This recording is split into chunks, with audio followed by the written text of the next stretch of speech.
জিন্দেগি দুইটা। আমাদেরকে আমাদের আল্লাহ দুনিয়া ছাড়তে বলে নাই, আখিরাত ভুলতে বলে নাই, দুনিয়া বাদ দিতে বলে নাই। আল্লাহ ওয়ালা তানসা নসীবাকা মিনাদ দুনিয়া, আল্লাহ বলে বান্দা দুনিয়া ভুলে যেও না। আমি বাজার, ব্যবসা, হাট ঘাট, চাকরি, ক্ষেত খামার, স্ত্রী, সন্তান, ঘর পরিবার, ঘুম, আহার, নিদ্রা, আমি কোনটাই বাদ দিতে বলি নাই বান্দা, ছাড়তে বলি নাই। আমি আল্লাহ তোমাদের জিন্দেগি বানাইছি দুইটা, একটা হলো দুনিয়া আর একটা হলো আখিরাত। দুনিয়া তুমি কর্ম করবা আর আখিরাতের জন্য আমল করবা। দুনিয়া কর্ম, আখিরাত তোমার ধর্ম। দুনিয়ার জন্য করবা কর্ম, আখিরাতের জন্য করবা ধর্ম। তো ধর্ম এবং কর্ম, কর্ম এবং ধর্ম মিলবে, তোমার গন্তব্য জান্নাতে হবে। এখন হুজুর একটা আশ্চর্য সুন্দর কথা কইছে যে আল্লাহ বলছে বান্দা দুনিয়া তোমার কর্ম, আখিরাতের জন্য তোমার ধর্ম। কিন্তু আখিরাত লম্বা সময়, দুনিয়া স্বল্প সময়। নবীজি সাল্লাল্লাহু আলাইহি সাল্লাম বলছেন একটা সাগরের মধ্যে যদি কেউ নিজের আঙ্গুল চুবায়, ভিজায়, তো আঙ্গুলের অগ্রভাগে যেটুকু পানি, এইটুকুই হলো দুনিয়া, আর সাগরের বাকিটা পানি আখিরাত। তাইলে আখিরাত লম্বা না দুনিয়া লম্বা? বলে কিন্তু মজার বিষয় হলো লম্বা হলো আখিরাত, স্বল্প হলো দুনিয়া। কিন্তু আল্লাহ তাআলা আমার হায়াত, আমার সময় স্বল্প দুনিয়ার জন্যই দিয়েছেন বেশি, আর অনন্তকালের আখিরাতের জন্য আমল চাইছেন অল্প অল্প। সকাল 6টা বাজে 4 রাকাত ফজরের নামাজ, তাহলে 10 মিনিটের বিষয়। আবার দুপুর 1টা বাজে 10 রাকাত জোহরের নামাজ, 20 মিনিটের সময়। তাহলে ধরে নিলাম সকাল 6টার পরে 7টা, 8টা, 9টা, 10টা, 11টা, 12টা, 1টা, প্রায় 7.5 ঘন্টা পরে আবার 20 মিনিট। তাহলে সকালের 10 মিনিট আর দুপুরের 20 মিনিট, এই হলো 30 মিনিট মনে করেন আখিরাতের জন্য, আর 7.5 ঘন্টা আমার দুনিয়ার কর্মের জন্য। তাহলে স্বল্প সময়ের দুনিয়ার জন্য আমার সুযোগ দিলেন বেশি, অনন্তকালের আখিরাতের জন্য আমলের জন্য চাইলেন আমার কাছে অল্প সময়। এটাও আল্লাহর জন্য আমরা দেব না? এটা ইনসাফ হলো? এটা বিবেকের দাবি হলো ভাইয়া? অতএব আমি অনুরোধ করছি, মেহেরবানি করে আমরা ভাবতে শিখি। আর এই বাচ্চা লাগাই দিলেন কেন, আপনারা আবার নামাই দিলেন কেন? তাইলে শেষ, আমার কথা শেষ, আর অল্প একটু কথা। তাইলে আমি বলতে চাচ্ছি, আমরা যদি বুদ্ধিমান হইতাম তাইলে দুনিয়া আমাদের সুন্দরী চলে, আখিরাত সাথে নিলে দুনিয়া লস হয় না। আখিরাত সাথে নিলে 5 ওয়াক্ত নামাজ যদি কেউ মজবুত সিদ্ধান্ত নেয়, এটা কঠিন কিছু না। হালাল উপার্জনের কেউ সিদ্ধান্ত নিলে এটা কঠিন কিছু না। চরিত্র হেফাজতের সিদ্ধান্ত নিলে খোদার কসম এটা কিছুই না। আল্লাহ তাআলা হাদিসে কুদসিতে আছে, ওয়াদা দিতে, কেউ যদি আমি আল্লাহর ভয়ে চোখ হেফাজত করে, আমি তার দিলের মধ্যে ঈমানের এমন স্বাদ দেব যে নগদ ঈমানের মজা সে পাইতে থাকবে। খোদার কসম এটা হাদিস। মান তারাকাহা মাখাফাতি আবদালতুহু ঈমানান ইয়াজিদু হালাওয়াতাহু ফি কলবি। তাহলে গুনাহ ছেড়ে দিলে, আল্লাহকে মেনে নিলে, আল্লাহর ইবাদত করিলে খুব কঠিন কিছু না, খুব কঠিন কিছু না। এই জন্য প্রিয় ভাই আমার, বাপ আমার, এই শেষ বেলায় আমি এই অনুরোধটাই করতে চাই, আমরা যদি বুঝি আখিরাত আমাদের জিন্দেগি, পরকালের জন্যই আমাদের প্রস্তুতি, তাইলে আমাদের প্রস্তুতি আখিরাত সাজাইবার সবচেয়ে সুন্দর সিজন, শ্রেষ্ঠতম মাস মাহে রমজান। মাহে রমজান আমাদের সামনে একদম মুখোমুখি, শাহরু রমাদান, রমজান মাস। এই রমজান মাসটাকে কদর করার কথা আমি বলতে চাই, এটাই আমার শেষ আহ্বান। কেউ যদি বুঝি আমরা আমার আখিরাতে মূল, আমার দুনিয়া সামান্য, তাহলে আমাদের উচিত মাহে রমজানের প্রস্তুতি নেওয়া, মাহে রমজানের প্রস্তুতি নেওয়া। মাহে রমজান আল্লাহ নিজের এই যে প্যান্ডেল আপনারা সাজাইছেন সুন্দর করে মাহফিলের জন্য, খোদার কসম আল্লাহ তাআলা বলে, বান্দা রমজান আমি নিজ হাতে সাজিয়েছি আমার বান্দাকে জান্নাত দেওয়ার জন্য, জাহান্নাম থেকে বাঁচাবার জন্য। যদি বলি আল্লাহ কেমনে সাজাইলেন, আল্লাহ তাআলা বলেন, শুনো আমার সাজানোটা তোমরা শুনো। এক, আমি আল্লাহ জান্নাতের সব দুয়ার খুলে দিয়েছি। 2, জাহান্নামের দরজাগুলো বন্ধ করে দিয়েছি। 3, সমস্ত শয়তান এবং দুষ্ট জিন শেকলে বন্দী করে দিয়েছি। এবার আসো রমজানের ভিতরে আমি আল্লাহ তাআলা রমজানের প্রথম দশক রহমত দ্বারা সাজিয়েছি, মাঝের দশক মাগফিরাত দ্বারা সাজিয়েছি, শেষ দশক নাজাত দ্বারা সাজিয়েছি। এবার আসো ইবাদত, সারা বছরের ইবাদতের সাথে আমি আরো নতুন নতুন কতগুলো ইবাদত রমজানে যোগ করেছি। কি? 1 মাসের পূর্ণ রোজা, 1 মাসের পূর্ণ 20 রাকাত তারাবি, 1 মাসের জন্য ইফতার, 1 মাসের জন্য সাহারি। এই চারটা ইবাদত, ইফতারও ইবাদত, সাহারিও ইবাদত। সাহারি বুঝেন তো না? রাত্রির খাবার।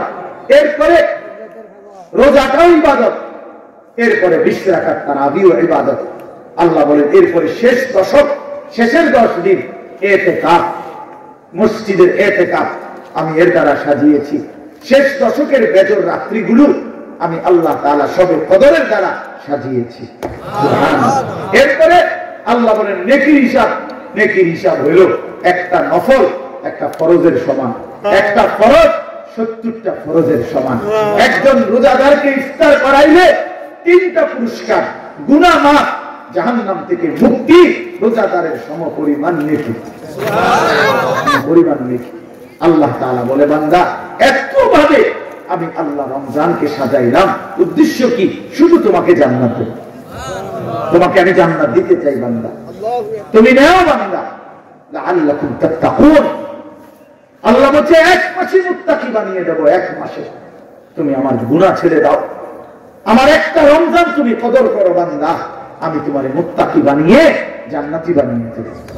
এজন্য আল্লাহ বলছে শাহরুর রমাদান, যে আয়াতটা আমি পড়েছি আল্লাহ নিজে রমজান মাস, এই শব্দ রমজান মাস আল্লাহ নিজে কোরআনে উল্লেখ করছে। এজন্য রমজান মাস এটা উচ্চারণ হয় বছরে কতদিন জানেন?